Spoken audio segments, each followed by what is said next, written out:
इस वक्त की बड़ी खबर यह है कि शाहरुख खान के बेटे आर्यन खान को जमानत मिल गई है।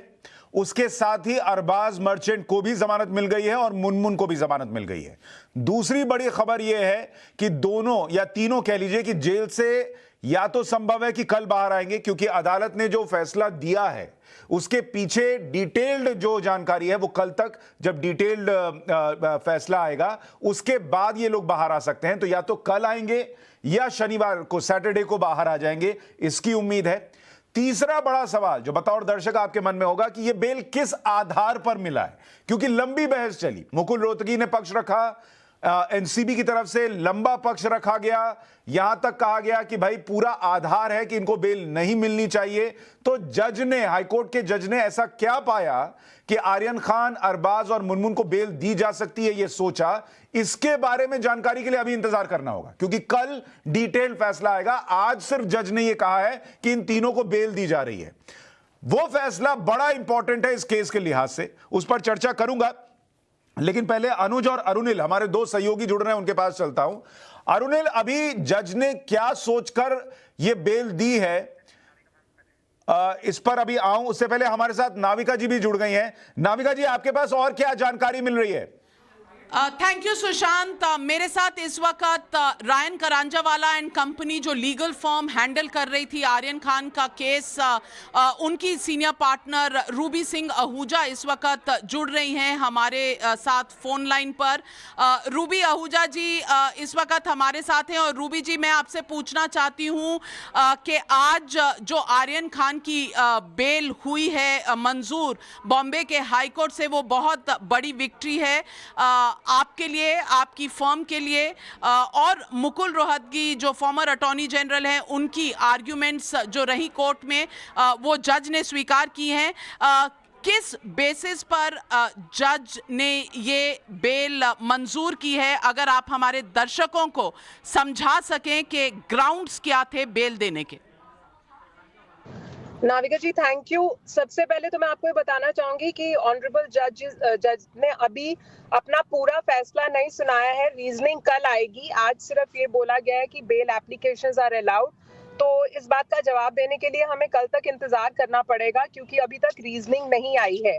तो कल डिटेल में फैसला आएगा और पता चलेगा कि what points which we made the judges have considered those. But हमने जो बेसिकली अपने आर्ग्यूमेंट्स वो दिए थे कि ना तो कोई पोजेशन का केस है, इसलिए कोई केस अंदर रखने के लिए बनता नहीं है, and this was a fit case for the grant of bail. बाकी एज आई सेड, कल फैसले का इंतजार हमें सबको थोड़ा सा करना पड़ेगा। रूबी जी, मैं आपसे सवाल एक और पूछना चाहती हूं कि हमें ये पता चला है, और मुकुल जी ने भी अपने छोटे से वक्तव्य में ये कहा था कि पूरा डिटेल्ड ऑर्डर कल तक आएगा। तो आपके अनुमान से, क्योंकि आपने ऐसे केसेस कई हैंडल किए हैं, आपके अनुमान से ऑर्डर आने के बाद रिहाई कब तक होगी आर्यन खान की आर्थर रोड जेल से, क्योंकि दर्शकों की इसमें उत्सुकता रहेगी? नाविका जी, हम तो पूरी कोशिश करेंगे कि कल ही हो जाए रिहाई। बाकी जो कानूनी कार्यवाही है उसमें जो थोड़ा बहुत समय लगता है वो तो लगेगा ही। कागज वगैरह जाते हैं आगे, बेल बॉन्ड फाइल होता है, तो उसके लिए थोड़ा वेट करना पड़ेगा। वी आर क्वाइट होपफुल कि कल तक रिहाई हो जाने चाहिए। बाकी हम ऑर्डर का इंतजार करेंगे। रूबी जी, आज एनसीबी ने भी कुछ दलीलें रखी थी। सबसे बड़ी बात जो मुकुल रोहतगी जी के आर्ग्यूमेंट्स में थी वो ये थी कि ना कंजम्पशन की कोई टेस्ट थी, ना रिकवरी हुआ कोई आर्यन खान से, और तीसरी बात जो व्हाट्सएप चैट्स लीक हुए थे, जिनकी कहा जा रहा है कि 2018-19 के ये व्हाट्सएप चैट्स थे, ना कोई रेलेवेंस थी इस केस के साथ। और साथ ही में उन्होंने कहा था कि जो फोन लिया गया था, सीज किया गया था एनसीबी के द्वारा, उसमें पेपर वर्क भी नहीं था। ये दलीलें कितनी असर दिखा रही थी जज के सामने, ये जानना चाहते हैं हमारे दर्शक। नाविका जी, वो तो खैर कल ऑर्डर ही बताएगा, बट ये जरूर बात है कि हमने ये दलील पेश की थी कि जो फोन सीज हुआ है वो उसका पेपर वर्क पूरा नहीं था, अगर मैं आसान शब्दों में आपके दर्शकों के लिए बोलूं। As far as WhatsApp chats are concern, उसके ऊपर कोई बहस आज नहीं हुई है। रूबी जी, आप पिछले अभी ऑर्डर का बाकी आप पिछले कुछ दिनों से बॉम्बे में रही होंगी, आपकी शाहरुख खान जी से भी बात हुई होगी, क्या वो कॉन्फ्रेंसेस में लीगल स्ट्रैटेजी में पूरे इन्वॉल्व थे? इसके बारे में अगर आप हमारे दर्शकों को कुछ बता सकें कि उनका मनोबल कैसा था, या इस विक्ट्री के बाद जो जजमेंट प्रनाउंस की बेल का ऑर्डर जो आया, उसके बाद आपकी शाहरुख खान से कोई बात हुई?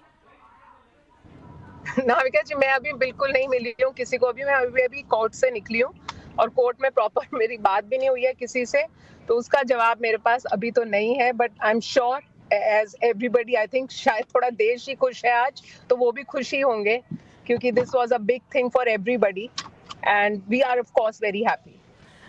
Thank you Ruby Singh Ahuja. मैं आपसे रिक्वेस्ट करूंगी कि टाइम्स नाउ नवभारत पर सवाल पब्लिक का शो पर आप हमारे साथ जरूर जुड़ें। हम आपके साथ संपर्क में रहेंगे और 8 बजे हमारे सवाल पब्लिक का शो पर आप जरूर जुड़ें। पर इस वक्त हमारे साथ जुड़ने के लिए बहुत बहुत धन्यवाद और बहुत congratulations to you. Thank you.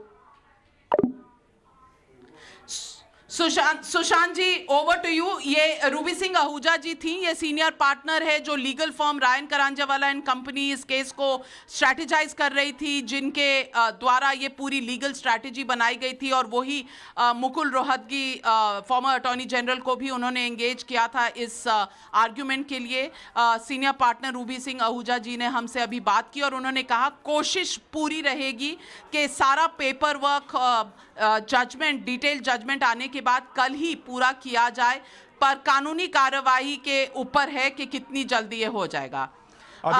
इस वक्त सतीश मानेशिंडे जी भी हमारे साथ फोन लाइन पर जुड़ रहे हैं। सतीश मानेशिंडे जी नमस्कार, नाविका कुमार बोल रही हूँ टाइम्स नाउ नवभारत से। आपको और आपकी पूरी लीगल टीम को बहुत बहुत मुबारक, बड़ा फैसला आया है कोर्ट से। बहुत धन्यवाद Navika ji. Times Now has been a great channel to work with and thank you very much for all the cooperation. Satish Maneshinde ji, इस वक्त सबसे बड़ा सवाल दर्शकों के दिमाग में जो है वो ये है कि आर्यन खान जेल से बाहर कब तक आएंगे? जरूर जल्दी आएंगे। कल ऑर्डर मिलेगी हमें और उसके बाद जो भी फॉर्मेलिटीज है उसको करके हम उनको छुड़ा देंगे। आपको लगता है कि कल की तारीख में वो वापस आ जाएंगे? आपकी शाहरुख खान से कोई बात हुई जजमेंट सुनकर? सबको उम्मीद है कि वो कल निकलेगा और मैंने सबसे बात किया है, सब खुश है और ऊपर वाले से प्रार्थना करते हैं कि thank you very much. Satish Maneshinde ji, पिछले कुछ दिनों और कुछ हफ्तों से आप जरूर शाहरुख खान जी के साथ टच में होंगे लीगल स्ट्रैटेजी के लिए। उनकी मनोस्थिति कैसी रही और इस वक्त कैसी है? शाहरुख खान बहुत हम्बल आदमी है, बहुत टफ है और जो भी सिचुएशन है उसको सामने करने की उनको ताकत है। और उससे ज्यादा मैं आपसे किसी चीज पे टिप्पणी नहीं करना चाहता हूँ कि बहुत पर्सनल आर्ग्यूमेंट्स जो कोर्ट में पेश की गई, कौन सा आर्ग्यूमेंट टर्निंग पॉइंट रहा? जज साहब ने कोई रीजनिंग ऑर्डर नहीं दी अभी तक और मेरे ख्याल से जो भी हमने आर्ग्यू की है सब एक्सेप्टेबल थे जज साहब को, इसीलिए उन्होंने बेल दी है। हमारे साथ जुड़ने के लिए सतीश मानेशिंडे जी आपका बहुत बहुत धन्यवाद। Thank you for joining us here. Sushant Sinha, आपने सुना सतीश मानेशिंडे जी भी सेशंस कोर्ट में और फिर बॉम्बे हाई कोर्ट में, दोनों में लीगल टीम के हिस्से में रहे हैं और लीड करते रहे हैं आर्ग्यूमेंट्स को। इस वक्त शाहरुख खान कैंप और आर्यन खान कैंप में सेलिब्रेशन का दौर है कि उनकी दलीलें एनसीबी की दलीलों के ऊपर हावी हो सकी और जज ने बेल का ऑर्डर सुनाया है आज शाम को।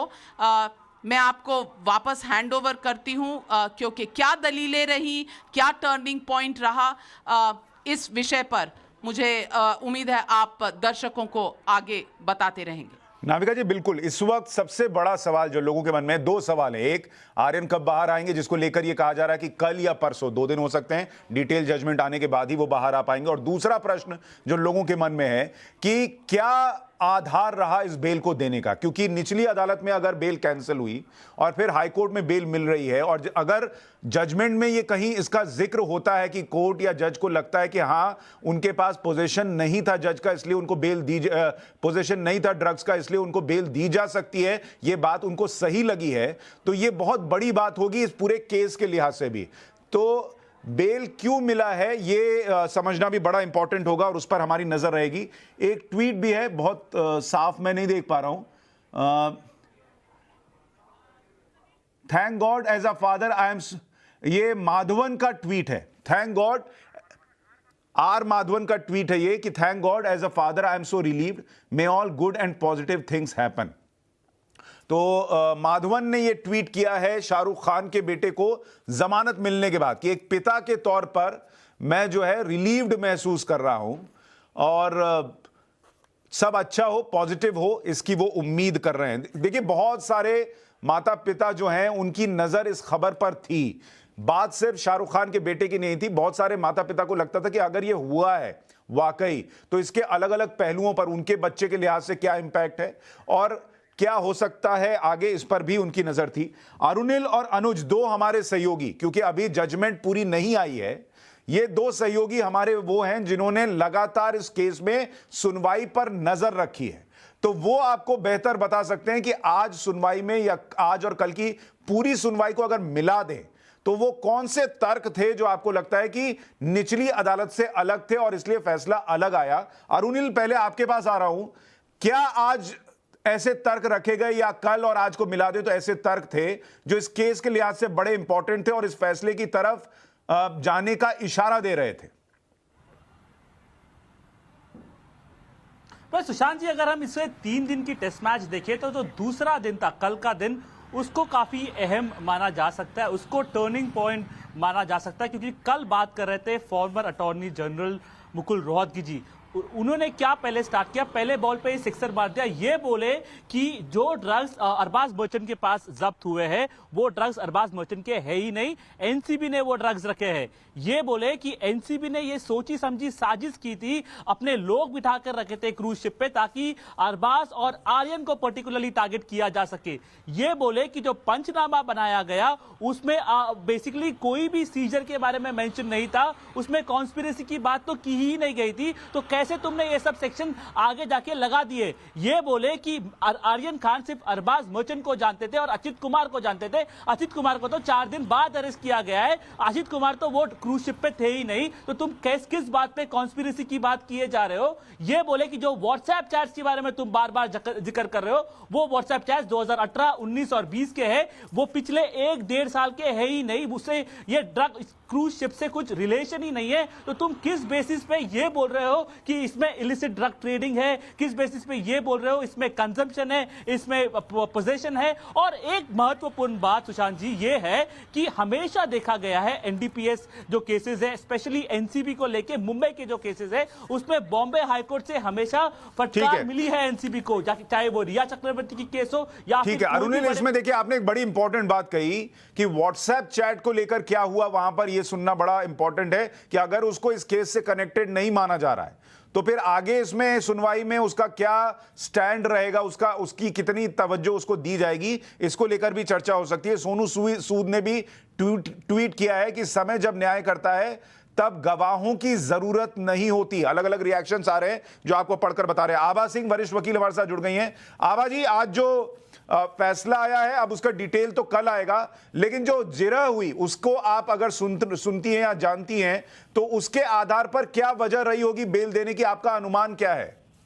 देखिए, ये बेल तो बहुत पहले मिल जानी चाहिए थी, लेकिन लोअर कोर्ट के हाथ बंधे हुए थे क्योंकि बॉम्बे हाई कोर्ट का ऑर्डर था कि एनडीपीएस के एक्ट के सारे केसेस नॉन बेलेबल हैं। लेकिन ये केस टोटल फर्जी था, गलत था, क्योंकि आर्यन के पास ना ड्रग्स रिकवर हुए थे, ना उनका मेडिकल टेस्ट कराया गया था, क्योंकि एनसीबी अधिकारियों को मालूम था कि उन्होंने ड्रग्स नहीं लिए थे। तो ये केस एक झूठा था। मैं चाहूंगी कि बेल तो देर से हुई, लेकिन झूठी अरेस्ट के लिए इन अधिकारियों पर कार्रवाई जरूर हो, क्योंकि रिया चक्रवर्ती को भी इन्होंने झूठे केस में ऐसे ही बताया था और एनसीबी को लगता है कि वो बार बार झूठे केस करके लोगों को फंसा सकता था और इन अधिकारियों को तो बर्खास्त किया जाए, क्योंकि ऐसे बिना निर्दोष आदमी, बच्चे, 23 साल का बच्चा जिसने ड्रग्स नहीं ली, अगर ली भी होती तो एनडीपीएस एक्ट कहता है उसको डी एडिक्शन में भेजो, बेल की बात करता है, लेकिन बेल देने के बजाय 23 दिन जेल में रखा। ये टोटल कानून का दुरुपयोग था और इसमें जो कॉन्स्पिरेसी का चार्ज लगाया गया, आज तो एएसजी के पास जवाब नहीं था, वो खुद कहने लगे कि कॉन्स्पिरेसी हम प्रूव नहीं कर पा रहे और कॉन्स्पिरेसी का चार्ज लगाया क्यों गया। तो ये सब बाद में लगाए हुए चार्जेस हैं और 35 जो कल्पेबल मेंटल स्टेट भी लगाया गया था वो भी गलत था, क्योंकि कोर्ट कहता है कि आप पे सबूत होने चाहिए। अगर आप सेक्शन 35 लगा रहे हैं तो वो भी इनके पास सबूत नहीं था। व्हाट्सएप चैट तो बहुत ही कमजोर एविडेंस होती है, उसके साथ आपको सेकेंडरी एविडेंस भी प्रूव करने के लिए चाहिए थी, जो इनके पास नहीं थी। और ये व्हाट्सएप चैट तो वैसे भी 18-19 की थी और क्राइम था 21 का। आज एनसीबी की पोल खुल गई, दिख गया कि कितना भ्रष्ट ऑर्गेनाइजेशन है एनसीबी और उनके अधिकारियों पे अब कार्रवाई होना बहुत जरूरी है। ठीक है, आभा सिंह जी हमारे साथ बने रहे। हमारे साथ कुछ और मेहमान जुड़ गए हैं, पहले उनसे तारुफ करा दूं। सिद्धार्थ लूथरा वरिष्ठ वकील हमारे साथ जुड़ गए हैं। इसके अलावा संजय हेगड़े वरिष्ठ वकील हमारे साथ हैं। तहसीन पूनावाला राजनीतिक विश्लेषक हमारे साथ जुड़ गए हैं और अमिताभ सिन्हा प्रवक्ता है बीजेपी के जुड़ गए हैं। आप सभी का बहुत स्वागत है। लेकिन आपके पास आऊं उससे पहले एक बड़ी खबर आ रही है। किरण गोसावी को 8 दिन की पुलिस रिमांड में भेज दिया गया है। कोर्ट ने पुणे पुलिस को 8 दिन के लिए रिमांड दी है किरण गोसावी की, जिसको पुणे पुलिस ने हिरासत में लिया था।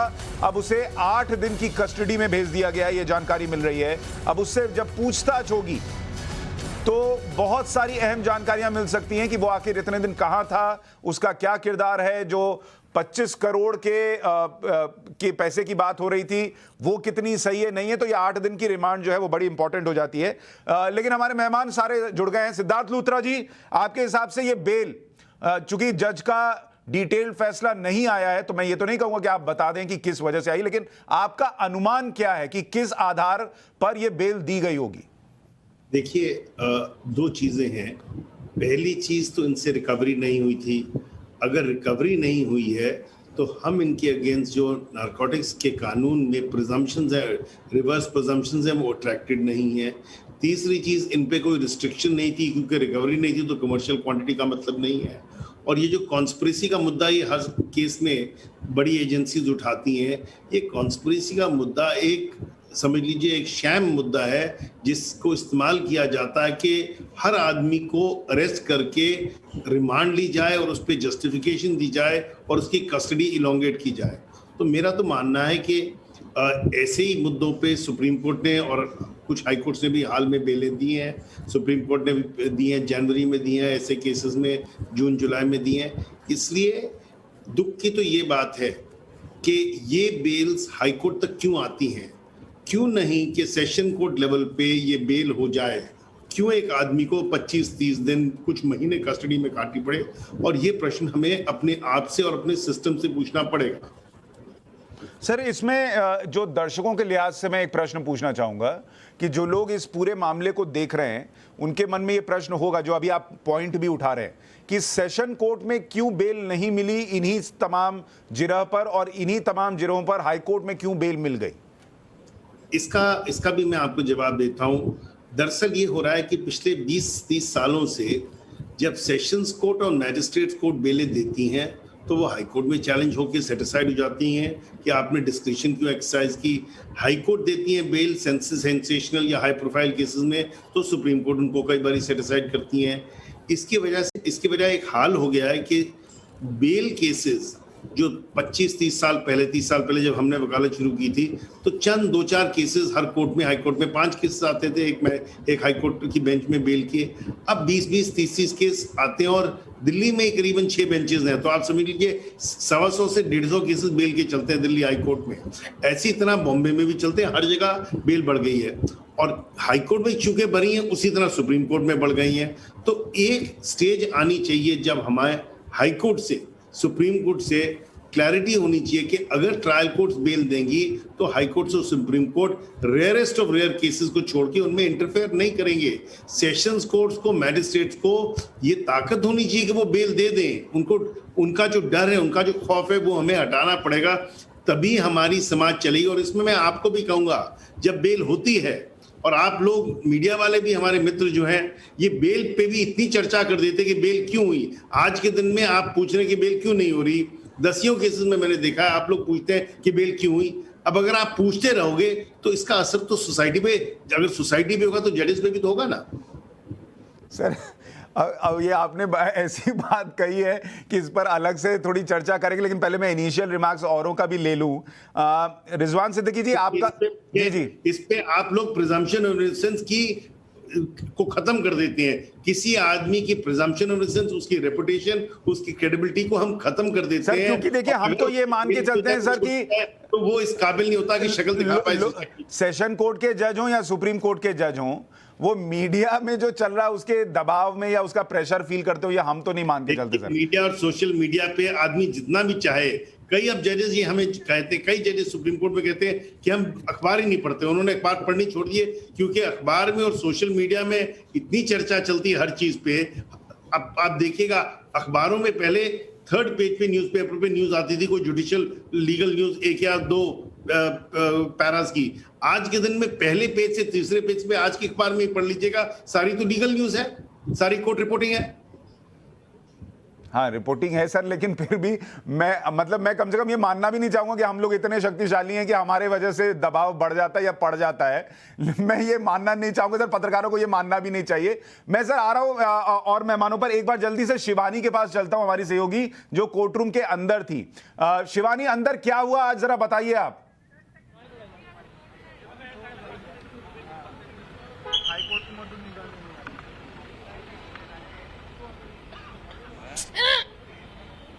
देखिए, फिलहाल मैं यहाँ पर आपको बता दूं कि कोर्ट रूम के अंदर आज मामला काफी दिलचस्प था। मेरे साथ वकील मौजूद हैं यहाँ पर, अरबाज मर्चेंट के, उनसे ही बात करने की कोशिश करेंगे। किला कोर्ट से लेकर बॉम्बे हाई कोर्ट तक का सफर, आप इस जर्नी को कैसे एक्सप्लेन करेंगे? बहुत ही टायरिंग था, बहुत ही चैलेंजिंग था, but at the end of the day अगर रिलीफ मिली है तो वर्थ स्ट्रगलिंग। लेकिन कह सकते हैं कि व्हाट्सएप चैट्स के आधार पर काफी बातें हो रही थी, और आज कहीं ना कहीं कह सकते हैं एनसीबी का जो पक्ष लगातार किला कोर्ट और स्पेशल एनडीपीएस कोर्ट में भारी था, आज वो कहीं ना कहीं बॉम्बे हाई कोर्ट में रोहतगी सर और बाकी अन्य जो जज लॉयर्स थे उनके आगे फीका पड़ा। क्योंकि ये सारी चीजें हम लोअर कोर्ट से समझाते आ रहे हैं, लेकिन एक अलग तरीके से प्रेजेंट करना और लॉ पॉइंट प्रेजेंट करना, बीइंग सीनियर, वही तो आर्ट होती है। सो उन्होंने जब व्हाट्सएप चैट के बारे में बताया था, ये है ट्रायल स्टेज की चीज़ें, इन्वेस्टिगेशन स्टेज पे हम व्हाट्सएप चैट्स नहीं देख सकते। एंड वो भी व्हाट्सएप चैट जो 1 साल पहले की गई है। आज 1 साल पहले की चैट मेरे मोबाइल में हो और कोई पकड़ा जाए तो मेरा उसका कनेक्शन आप कैसे एस्टैब्लिश करेंगे? बिल्कुल, तो यहाँ पर हमने जैसे सुना भूमिका गड़ा को बताते हुए कि व्हाट्सएप चैट्स को ट्रायल के दौरान कंसीडर किया जाना चाहिए, ना कि बेल की स्टेज पर। यही आज इम्पोर्टेंट वो मुद्दे थे जिसको मुकुल रोहतगी ने कोर्ट के समक्ष प्रस्तुत किया, जिसके बाद हमने देखा कि किस तरह से बॉम्बे हाई कोर्ट द्वारा तीनों को ही, आर्यन खान हो, अरबाज मर्चेंट हो या फिर मुनमुन धमेचा हो, इन्हें बेल ग्रांट की गई है। ऑर्डर कॉपीज कल आएंगी। हालांकि कोर्ट ने अब तक बेल के ग्राउंड्स कोर्ट में नहीं डिक्लेयर किए हैं, लेकिन कुछ ही चंद मिनटों में, जहां हम सभी एक्सपेक्ट कर रहे थे कि शायद ऑर्डर रिजर्व हो जाएं, कल ऑर्डर्स बाहर आए, कई लोगों को ऐसा भी अंदेशा था, जिस तरह से ये मैटर आगे खींचता चला जा रहा था, काफी लंबी आर्ग्यूमेंट्स हो रही थी कि हो सकता है दिवाली के बाद भी आर्ग्यूमेंट्स चलती रहे, आर्ग्यूमेंट्स का सिलसिला चलती रहे। लेकिन इस बीच में बॉम्बे हाई कोर्ट द्वारा, जस्टिस सांबरे द्वारा ये जजमेंट सामने आता है कि तीनों को ही एक साथ उनकी जो बेल है, प्ली है, उसे अलाउड किया जाता है, उसे एक्सेप्ट किया जाता है। कल कोर्ट रूम द्वारा ऑर्डर कॉपीज बाहर आएंगी, जिसके बाद आर्थर रोड जेल से आर्यन खान की रिहाई होगी। यानी इसमें एक चीज और बताइए, एनसीबी का अगला स्टेप क्या होगा?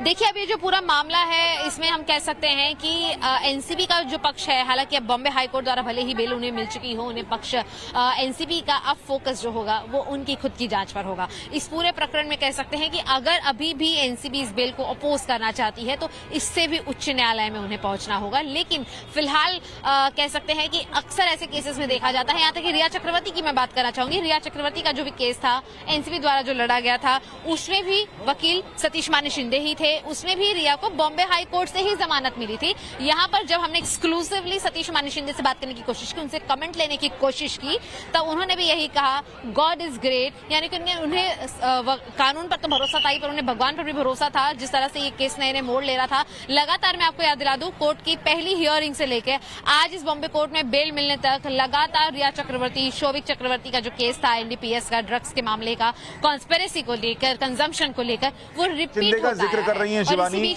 हमारी editor in chief Navika Kumar ने थोड़ी देर पहले उनसे बात की थी। आ रहा हूं संजय हेगड़े जी। सतीश शिंदे ने हमसे बात करते हुए क्या कहा था, वो एक बार दर्शकों को सुनाते हैं। सतीश माने शिंदे जी भी हमारे साथ फोन लाइन पर जुड़ रहे हैं। सतीश माने शिंदे जी नमस्कार, नाविका कुमार बोल रही हूँ टाइम्स नाउ नव भारत से। आपको और आपकी पूरी लीगल टीम को बहुत बहुत मुबारक, बड़ा फैसला आया है कोर्ट से। बहुत धन्यवाद Navika ji. Times Now has been a great channel to work with and thank you very much for all the cooperation. Satish Mane Shinde जी, इस वक्त सबसे बड़ा सवाल दर्शकों के दिमाग में जो है वो ये है कि आर्यन खान जेल से बाहर कब तक आएंगे? जरूर जल्दी आएंगे। कल ऑर्डर मिलेगी हमें और उसके बाद जो भी फॉर्मेलिटीज है उसको करके हम उनको छुड़ा देंगे। आपको लगता है कि कल की तारीख में वो वापस आ जाएंगे? आपकी शाहरुख खान से कोई बात हुई जजमेंट सुनकर? सबको उम्मीद है कि वो कल निकलेगा और मैंने सबसे बात किया है, सब खुश है और ऊपर वाले से प्रार्थना करते हैं कि thank you very much. Satish Mane Shinde जी, पिछले कुछ दिनों और कुछ हफ्तों से आप जरूर शाहरुख खान जी के साथ टच में होंगे लीगल स्ट्रैटेजी के लिए। उनकी मनोस्थिति कैसी रही और इस वक्त कैसी है?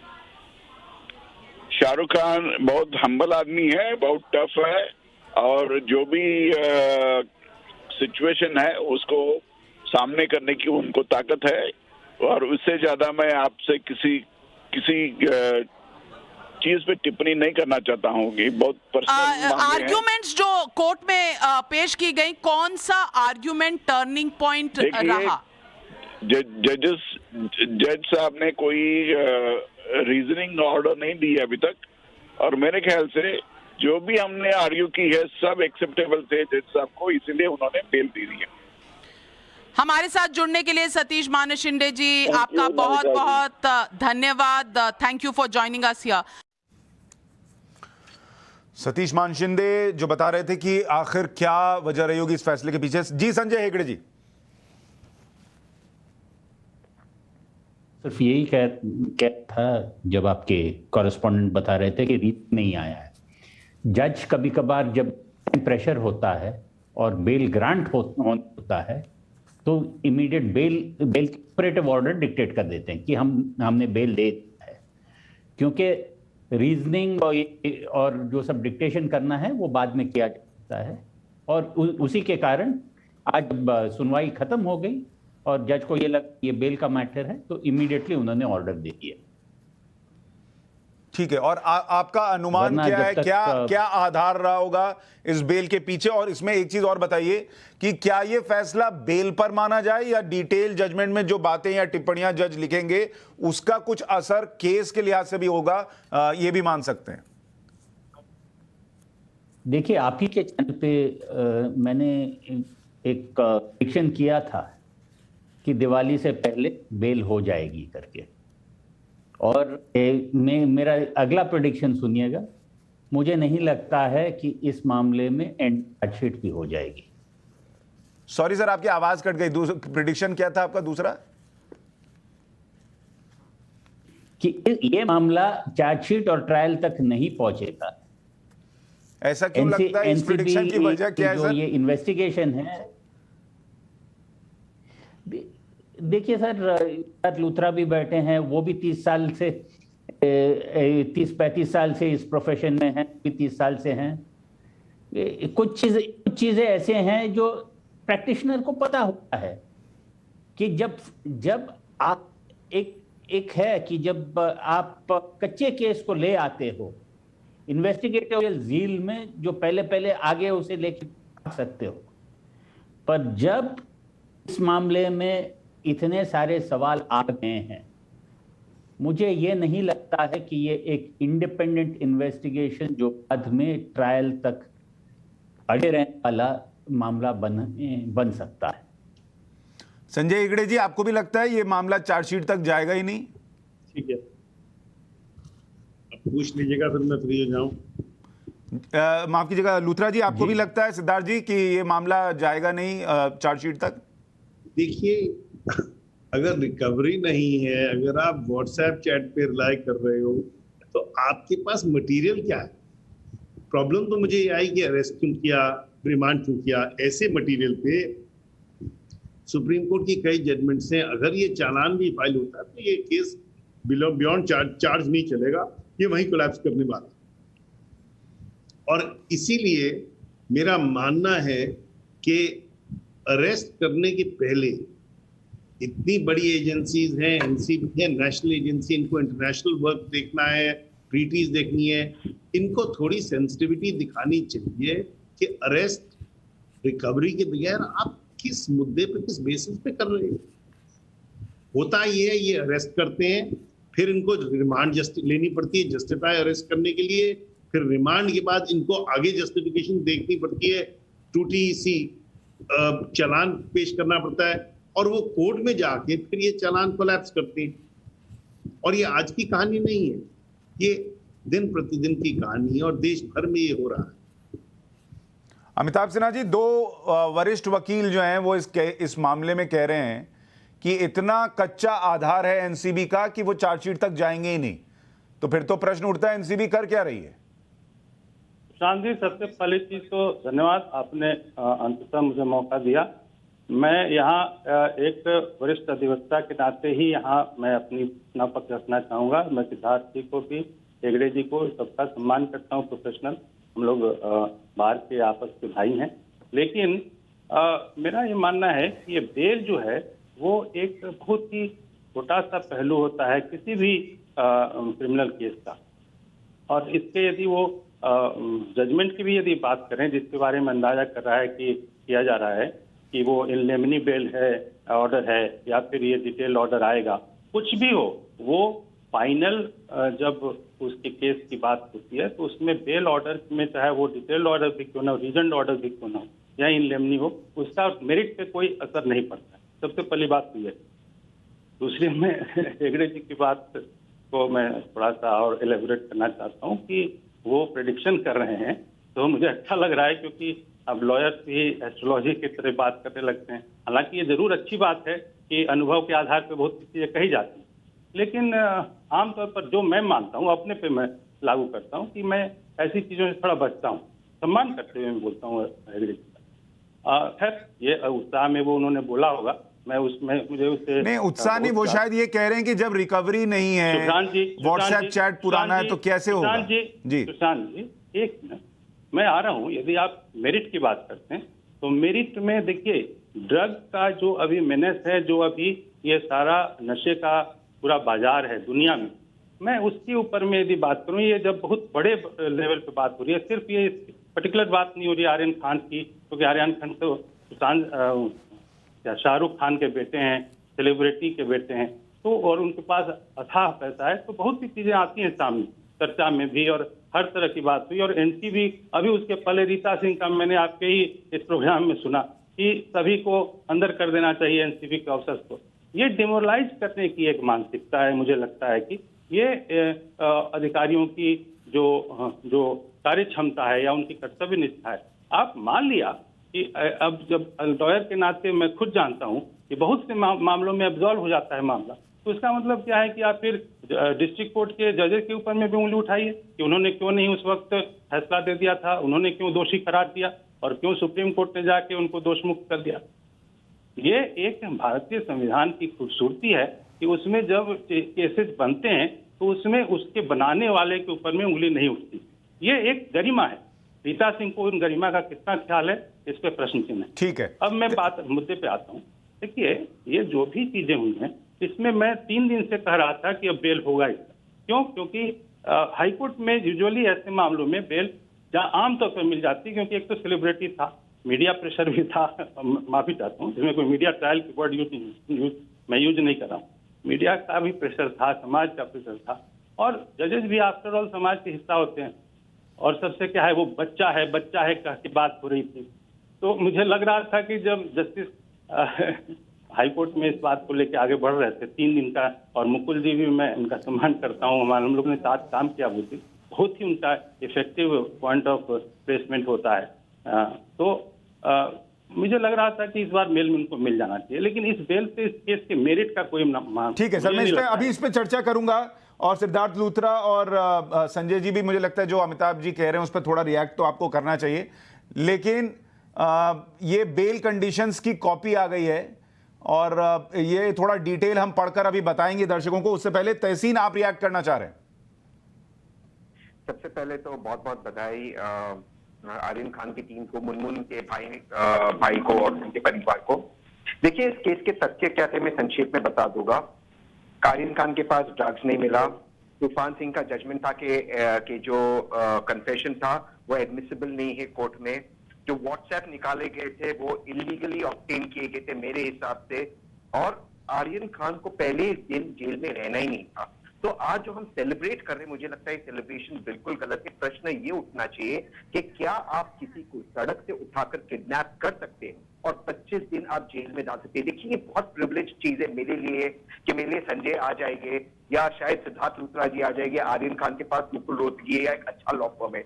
लेकिन क्या एक आम आदमी को आप सड़क से किडनैप करते इस तरह से जेल में डाल सकते हो? ये एक बहुत महत्वपूर्ण प्रश्न है। ये प्रश्न इसलिए महत्वपूर्ण है क्योंकि हमारा लीगल जूरिस्प्रूडेंस है innocent until proven guilty and bail not jail. और मैं बड़े माफी के साथ कहना चाहता हूं, क्योंकि ये देश का नंबर 1 न्यूज चैनल है। जब बीजेपी के प्रवक्ता न्यूज चैनल पर कहते कि कोर्ट पे प्रेशर था, तो क्या बीजेपी के प्रवक्ता ये कहना चाहते कि हमारे जुडिशरी इस वक्त इंडिपेंडेंट नहीं? मैं इन चीजों में नहीं गिरना चाहता। तहसीन, ये तो 3 वकील बैठे हैं, तीनों कह रहे हैं, मैं तो खुद आश्चर्यचकित हूं, तीनों वकील कह रहे हैं कि जजेस पे प्रेशर रहता है। आप बीजेपी नेता को बोल रहे हैं, सिद्धार्थ जी भी हंस रहे हैं, संजय जी भी हंस रहे हैं, वो भी बोल रहे हैं। ये बार बार लोअर कोर्ट्स के अंदर ये डिनाई किया जा रहा है लोगों को अपनी लिबर्टी। बार बार एजी आते लोअर कोर्ट्स और high court, session court, high court में इस तरह के बयान देते कि किसी को पकड़ा गया, उसके पास कुछ निकला नहीं, लेकिन हम एस्टेब्लिश करेंगे वो कमर्शियल क्वांटिटी पाई गई। ये किस तरह की दलील है? ठीक है, और इस दलीलों के लिए अगर आपको हाईकोर्ट, सिद्धार्थ लूथरा जी, इस पर मैं आ रहा हूं आपके पास। जल्दी से एक बार अंकित के पास चलता हूं, उनके पास जो बेल की कंडीशंस हैं उसकी कॉपी आ गई है। अंकित, जरा पढ़कर बताइए। सुशांत, ये संभावित जो बेल कंडीशंस हैं, ये जो कोर्ट का ऑर्डर आएगा उसका हिस्सा हो सकती हैं। वो अभी हमारे हाथ लगे हैं, जो हमारी सहयोगी हैं उनके हाथ में लगी हैं। उसमें लगातार जो मैं आपको ये पढ़ के बताता हूं कि क्या क्या कहा गया है। जो अंग्रेजी में लिखा है, the accused shall not indulge in any activity similar to the activities on basis, मतलब जिस केस में जो चार्जेस उनके ऊपर लगे हैं उस तरह की अगर वो किसी एक्टिविटी में पाए गए जो एनडीपीएस एक्ट के में ऑफेंस मानी जाएगी, तो उनकी बेल कैंसिल हो सकती है। अक्यूज किसी भी तरह का कोई कम्युनिकेशन नहीं करेगा अपने को एक्यूज के साथ या किसी पर्सन के साथ, डायरेक्टली या इनडायरेक्टली, जो भी इस केस में इन्वॉल्व है या जिसने उनके खिलाफ एलिगेशन लगाई है किसी भी मोड ऑफ कम्युनिकेशन के साथ। अक्यूज किसी भी तरह का कोई ऐसा एक्शन नहीं लेगा जो prejudicial to the proceedings, यानी कि ऑनरेबल स्पेशल कोर्ट जो है उसकी प्री जुडिशियल प्रोसीडिंग्स के बिफोर अगर कोई भी ऐसा एक्शन नहीं लेगा। साथ ही साथ अक्यूज शैल नॉट पर्सनली और through anyone make any attempt to influence witnesses. ये बिल्कुल जो हर बार कंडीशन होती है बेल की कि आप किसी भी विटनेस से ना तो बात करेंगे ना कोई एविडेंस को टैंपर करने की कोशिश करेंगे। The accused shall surrender, passport को उन्हें अपने सरेंडर करना पड़ेगा स्पेशल कोर्ट के सामने। Accused shall not make any statement regarding the aforesaid proceedings pending. Media में कोई भी स्टेटमेंट नहीं दे पाएंगे Aryan Khan. Print media, electronic media, सब में उनको, सोशल मीडिया के साथ साथ वो कहीं पर भी बात नहीं करी जाएगी।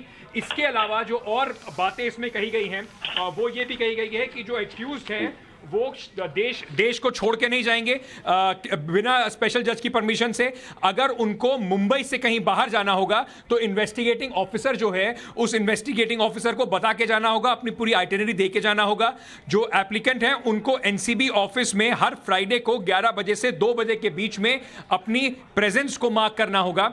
साथ ही साथ ये भी कहा गया है कि अक्यूज को जब भी बुलाया जाए को ज्वाइन करेंगे और जब ट्रायल शुरू हो जाएगा तो एक्यूज किसी भी तरीके से डिले करने की कोशिश नहीं करेंगे ट्रायल को।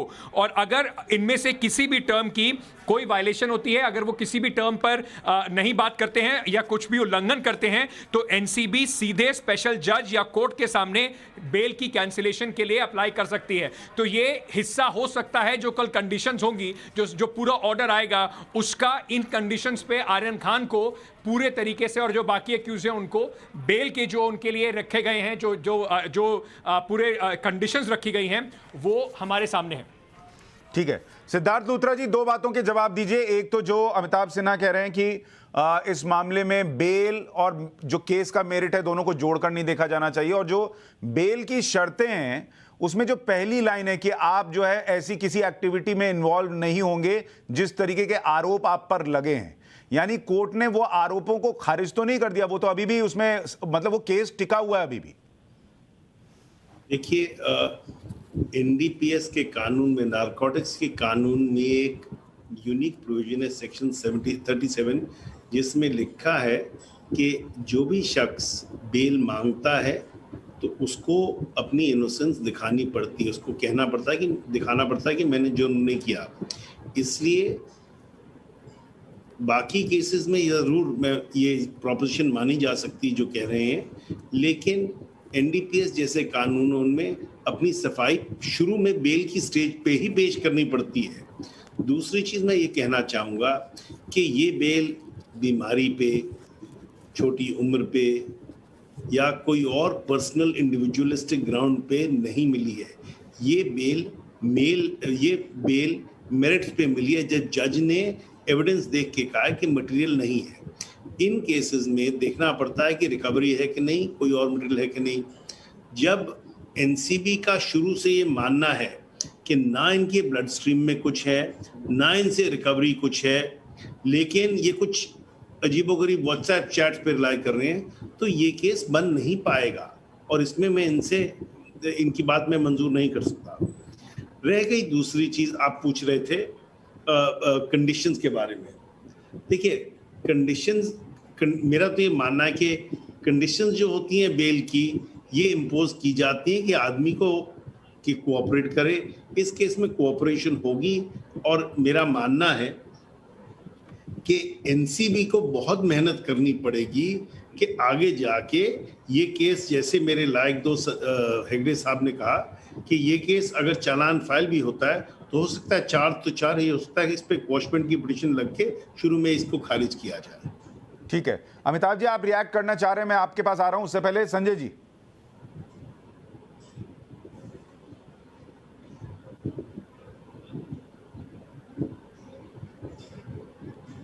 संजय जी आपकी आवाज नहीं आ रही, आपने शायद म्यूट किया हुआ है।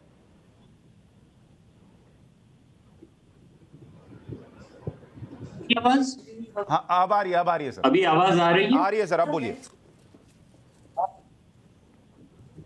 जी अभी आपकी आवाज नहीं आ रही है, पर मेरा यही कहना है कि आज बेल मिल गया है, लोगों को अपने घर जाने दीजिएगा, ये बहस चलती रहेगी।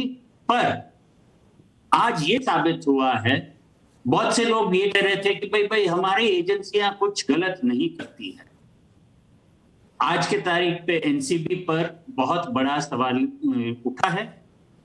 रिया चक्रवर्ती में भी ऐसे सब बहुत सारा नाटक हो गया था, आज तक चार्जशीट नहीं हुआ है। इस मामले में मैं अभी प्रेडिक्ट कर रहा हूं कि चार्जशीट तक शायद मामला आगे बढ़ेगा नहीं। आज हमें, और शाहरुख खान साहब आप ही के चैनल पे किसी ने कह दिया था कि बड़े हम्बल है, ये है। इस एक्सपीरियंस के बाद अगर वो दूसरे अंडर ट्रायल्स की मदद करना चाहे तो बहुत सारे संस्थाएं हैं, बहुत सारे लीगल एड है। आज आर्यन निकला है, बहुत सारे आर्यन अंदर। ठीक है, लेकिन इस लाइन से कम इतना तो कह सकते हैं संजय जी कि इकलौता आर्यन के साथ ये हुआ नहीं है सिस्टम में, या आप अगर गड़बड़ी की बात कर रहे हैं तो बहुत सारे आर्यन अंदर हैं, इसका मतलब बहुतों के साथ ऐसा हो रहा है। बहुतों के साथ होता है और ये बाहर मीडिया में नहीं आता।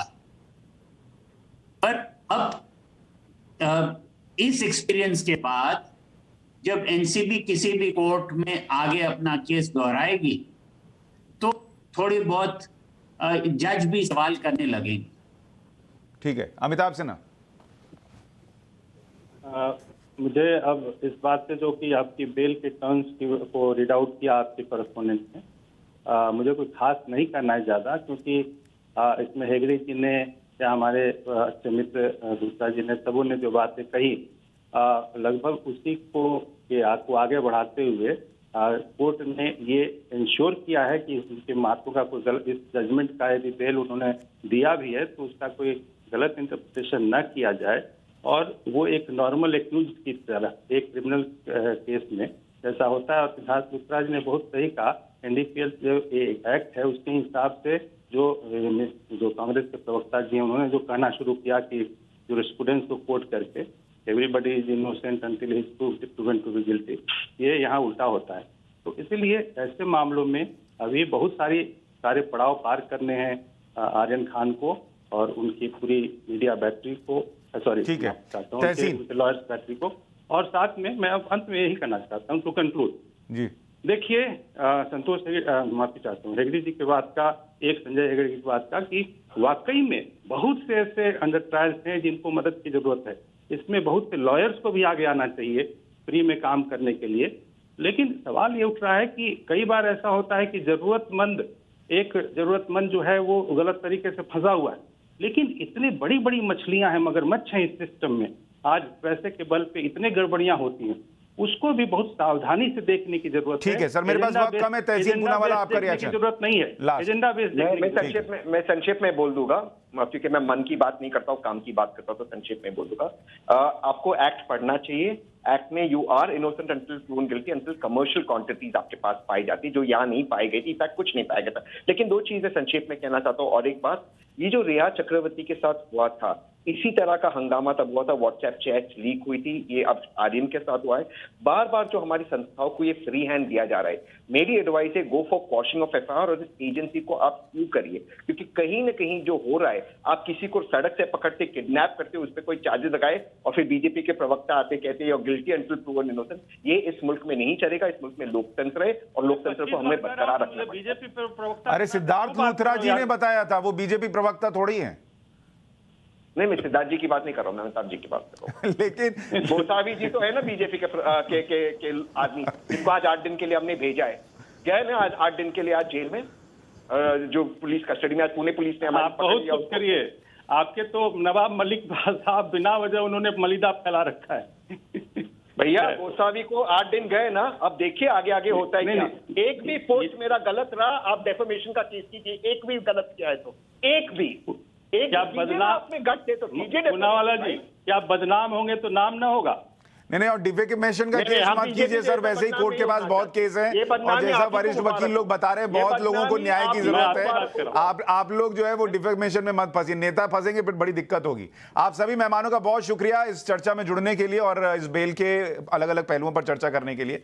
एक छोटे से ब्रेक के लिए रुक रहे हैं। बड़ी खबर जिस पर जानकारी आपको दे रहे थे, शाहरुख खान के बेटे आर्यन खान को जमानत मिल गई है।